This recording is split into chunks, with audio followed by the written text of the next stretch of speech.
En vidéoconférence depuis son appartement à Amsterdam, Ali Aluminium Sadr s'arrête pour prendre une gorgée d'un verre d'eau claire.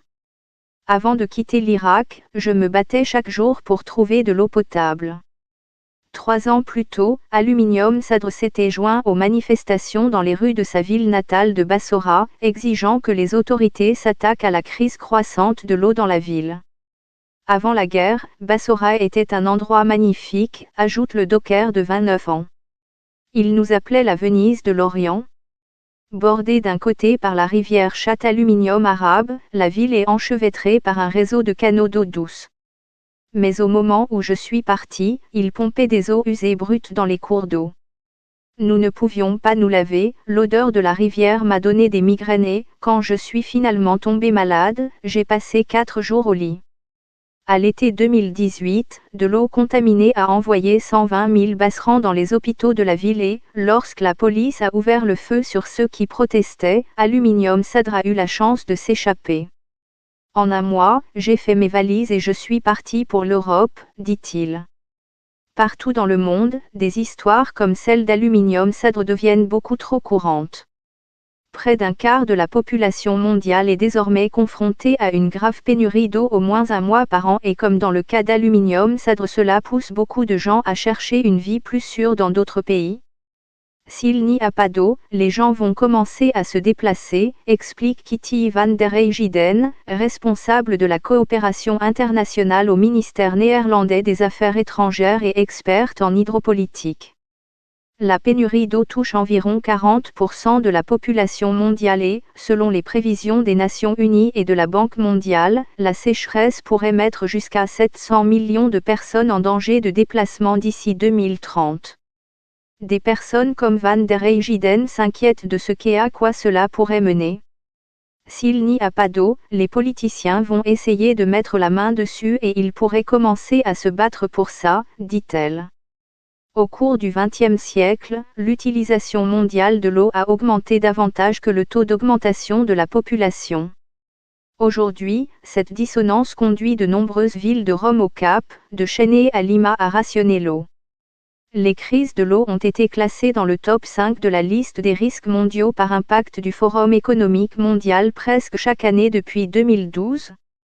En 2017, de graves sécheresses ont contribué à la pire crise humanitaire depuis la Seconde Guerre mondiale, lorsque 20 millions de personnes à travers l'Afrique et le Moyen-Orient ont été forcées de quitter leurs maisons en raison des pénuries alimentaires et des conflits qui ont éclaté. Peter Gleick, directeur du Pacific Institute basé à Auckland, a passé les 3 dernières décennies à étudier le lien entre la pénurie d'eau, les conflits et la migration et pense que les conflits liés à l'eau sont en augmentation. À de très rares exceptions près, personne ne meurt littéralement de soif, dit-il. Mais de plus en plus de personnes meurent à cause de l'eau contaminée ou de conflits pour l'accès à l'eau. Gleick et son équipe sont à l'origine de la Water Conflict Chronology, un journal de 925 conflits liés à l'eau, petits et grands, remontant à l'époque du roi babylonien Hammurabi. Il n'est en aucun cas exhaustif et les conflits répertoriés varient de guerres déclarées à des différends entre voisins. Mais ce qu'il révèle, c'est que la relation entre l'eau et le conflit est complexe. Nous avons classé les conflits liés à l'eau en 3 groupes, explique Gleick. En tant que déclencheur de conflits, où la violence est associée à des différends sur l'accès et le contrôle de l'eau, en tant qu'arme de conflit, où l'eau ou les systèmes d'approvisionnement en eau sont utilisés comme armes dans les conflits, y compris pour l'utilisation de barrages pour retenir l'eau ou les inondations des communautés en aval, et en tant que victime ou cible de conflits, lorsque les ressources en eau ou les usines de traitement ou les canalisations sont ciblées. Pendant les conflits. Cependant, parcourez les dossiers ses collègues et lui ont compilé et il devient clair que la plupart des conflits sont liés à l'agriculture. Ce n'est peut-être pas surprenant car l'agriculture représente 70% de l'utilisation de l'eau douce. Dans la région semi-aride du Sahel en Afrique, par exemple, il y a des rapports réguliers d'éleveurs et d'agriculteurs qui s'affrontent violemment au sujet des rares réserves d'eau nécessaires pour leurs animaux et leurs cultures. Mais à mesure que la demande d'eau augmente, l'ampleur des conflits potentiels augmente également. Les dernières études sur le sujet montrent en effet que la violence liée à l'eau augmente au fil du temps, explique Charles Island, directeur mondial de l'eau au World Resources Institute. La croissance démographique et le développement économique entraînent une augmentation de la demande en eau dans le monde. Pendant ce temps, le changement climatique diminue l'approvisionnement en eau et barre oblique ou rend les précipitations de plus en plus irrégulières dans de nombreux endroits. Le double effet du stress hydrique et du changement climatique est surtout apparent dans le bassin du Tigre et de l'Euphrate comprenant la Turquie, la Syrie, l'Irak et l'ouest de l'Iran. Selon les images satellites, la région perd des eaux souterraines plus rapidement que presque partout ailleurs dans le monde. Et alors que certains pays font des tentatives désespérées pour sécuriser leurs approvisionnements en eau, leurs actions affectent leurs voisins. En juin 2019, alors que les villes irakiennes étouffaient sous une vague de chaleur de 50 degrés Celsius, la Turquie a annoncé qu'elle commencerait à remplir son barrage d'Ilisu aux origines du Tigre. Il s'agit du dernier d'un projet de longue haleine de la Turquie visant à construire 22 barrages et centrales électriques le long du Tigre et de l'Euphrate qui, selon un rapport de l'Office international français de l'eau, affecte considérablement le flux d'eau vers la Syrie, l'Irak et iranien. Il affirme qu'une fois terminé, le Güneydoğu Anadolu Projesi, GAP, turc pourrait comprendre jusqu'à 90 barrages et 60 centrales électriques. Au fur et à mesure que les niveaux d'eau montaient derrière le barrage d'Ilisu, large d'1 kilomètre, le débit de la rivière vers l'Irak a diminué de moitié. À des milliers de kilomètres à Bassora, Aluminium Sadr et ses voisins ont vu la qualité de leur eau se dégrader. En août, des centaines de personnes ont commencé à affluer dans les hôpitaux de Bassora, souffrant d'éruptions cutanées, de douleurs abdominales, de vomissements, de diarrhée et même de choléra, selon Human Rights Watch. Les plaines du nord de l'Inde sont l'une des zones agricoles les plus fertiles au monde, mais aujourd'hui, les villageois s'affrontent régulièrement à cause de la pénurie d'eau. Le lien entre pénurie d'eau et conflit, en d'autres termes, n'est pas aussi simple qu'il n'y paraît. Même en cas de sécheresse grave, une combinaison complexe de facteurs déterminera si elle conduit réellement à un conflit, la cohésion sociale étant l'un des plus importants. Prenez la région du Kurdistan d'Irak, par exemple, une région qui a souffert de la même sécheresse de 5 ans qui a poussé 1,5 million d'agriculteurs syriens dans les centres urbains en mars 2011. La communauté kurde très unie n'a pas connu le même exode, mécontentement ou lutte intestine subséquente. Jessica Hartog, responsable de la gestion des ressources naturelles et du changement climatique chez International Alert, une ONG basée à Londres, explique que c'est parce que le gouvernement syrien, visant l'autosuffisance alimentaire, a longtemps subventionné l'agriculture, y compris le carburant, les engrais et l'extraction des eaux souterraines. Lorsque Dama a brusquement supprimé ses soutiens en pleine sécheresse, les familles rurales ont été contraintes de migrer en masse vers les centres urbains, entraînant avec elles une méfiance envers le régime d'Aluminium Assad, alimentant la guerre civile amère qui a déchiré le pays. Mais s'ils peuvent être identifiés, peut-on faire quelque chose pour arrêter les conflits futurs? Malheureusement, il n'y a pas de solution unique à la pénurie d'eau.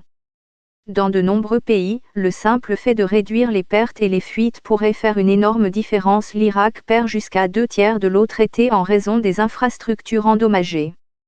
Les partenaires WPS suggèrent également de lutter contre la corruption et de réduire la surexploitation agricole comme autre politique clé qui pourrait aider.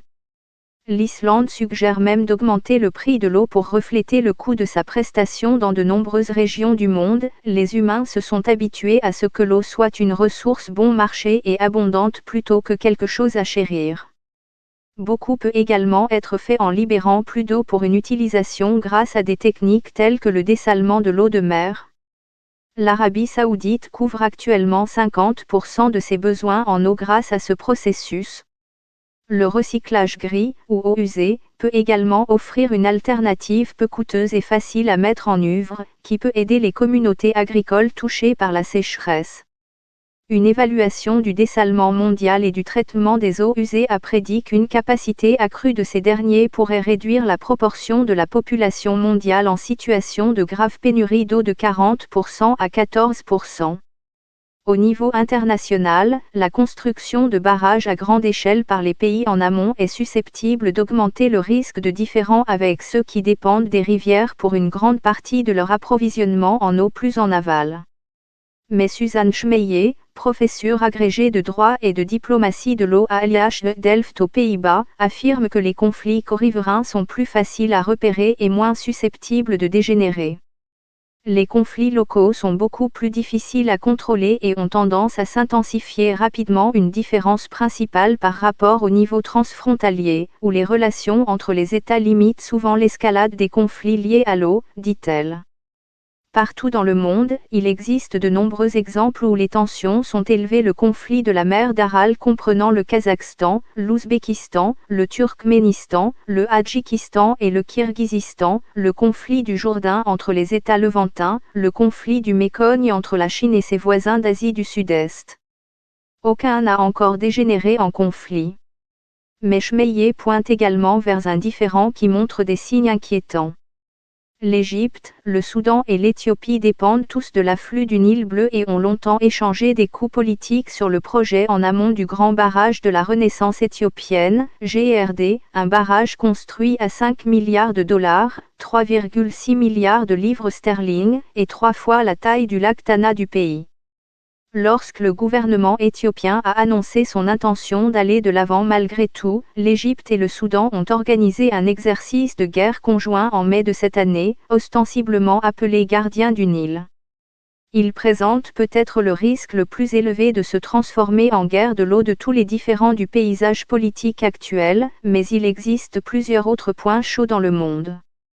Les responsables pakistanais, par exemple, ont précédemment qualifié la stratégie d'utilisation en amont de l'Inde de guerre de 5e génération, tandis que le président ouzbek Islam Karimov a averti que les différends régionaux sur l'eau pourraient conduire à la guerre. Je ne nommerai pas de pays spécifiques, mais tout cela pourrait se détériorer au point où non seulement une confrontation sérieuse, mais même des guerres pourraient en résulter, dit-il. Les accords de partage de l'eau sont un moyen courant de désamorcer ce genre de différends. Plus de 200 ont été signés depuis la fin de la Seconde Guerre mondiale, comme le traité des eaux de l'Indus entre l'Inde et le Pakistan en 1960 et un accord entre Israël et la Jordanie signé avant leur traité de paix. Mais une tentative de plus d'une décennie de l'ONU d'introduire une convention mondiale sur l'eau sur les rivières et les lacs transfrontaliers n'a abouti qu'à ce que 43 pays acceptent d'être liés par celle-ci. Hartog dit que les traités modernes devront probablement inclure un protocole d'atténuation de la sécheresse, pour apaiser les craintes des pays en aval d'être coupés en cas de crise et un mécanisme de règlement des différends, lorsque les choses tournent mal. En fait, cela reflèterait l'exemple du Lesotho, de l'Afrique du Sud, du Botswana et de la Namibie qui, après que les tensions ont atteint des niveaux dangereux sur les ressources partagées en 2000, ont intensifié la coopération via la commission Orange-Saint-Crivé, Orascom. Dans cet exemple, l'établissement d'ententes sur les cours d'eau partagés et la consécration des principes d'utilisation raisonnable se sont avérés suffisants pour désamorcer la situation. Peut-être que l'Égypte tient compte de ce message. L'année dernière, le gouvernement du pays a négocié un certain nombre d'accords pour ouvrir jusqu'à 47 nouvelles usines de dessalement dans le pays, ainsi que la plus grande usine de traitement des eaux usées au monde. Bien que les autorités égyptiennes aient accéléré la construction des centrales, la plupart de ces projets ne devraient être achevés qu'après 2030 et la situation hydrique du pays continue de se dégrader. Hartog pense que l'Égypte, l'Éthiopie et le Soudan pourraient avoir besoin de chercher de l'aide extérieure s'ils veulent éviter un conflit.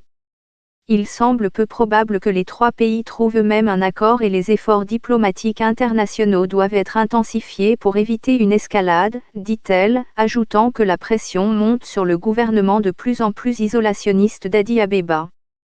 Cela pourrait bien être le meilleur point d'entrée pour que des pays comme les États-Unis, la Russie et la Chine unissent leurs forces pour aider les pays riverains à conclure un accord trilatéral contraignant. Et qu'en est-il des conflits internes ? Plusieurs nations plus petites tracent leur propre voie pour mieux gérer l'eau. Le Pérou exige que les fournisseurs de services d'eau réinvestissent une partie de leurs bénéfices dans la recherche et l'intégration d'infrastructures vertes dans la gestion des eaux pluviales. le Vietnam s'attaque à la pollution industrielle le long de sa partie du delta du Mékong et intègre des infrastructures hydrauliques traditionnelles pour assurer une distribution plus équitable entre ses résidents urbains et ruraux. Alors que le changement climatique et la croissance des populations humaines continuent d'aggraver le problème des sécheresses dans le monde, de telles solutions deviendront de plus en plus nécessaires pour arrêter les conflits et les migrations. En décembre de l'année dernière, plus de 2 ans après le départ d'Ali Aluminium Sadr de Bassora, moins de 11% des ménages de la ville avaient accès à de l'eau potable. Une injection de 6,4 millions de dollars des Pays-Bas, facilitée par l'UNICEF, à la fin de 2020, aide désormais à moderniser les infrastructures d'eau craquante de la ville, mais des coupures de courant plus tôt cet été ont fermé de nombreuses pompes à eau au milieu des températures qui montent en flèche. Pour ceux qu'Aluminium Sadr a laissé derrière lui, les implications plus larges de leur sort sont difficiles à voir lorsqu'ils sont confrontés à des problèmes quotidiens pour obtenir de l'eau potable et la ville a été frappée par de nouveaux troubles ces derniers mois. Jusqu'à ce que la situation s'améliore, Aluminium Sadr craint que les manifestations de colère ne se poursuivent. Quand j'ai protesté, je ne savais pas ce qu'il y avait derrière tout cela, dit Ali. Je voulais juste quelque chose à boire.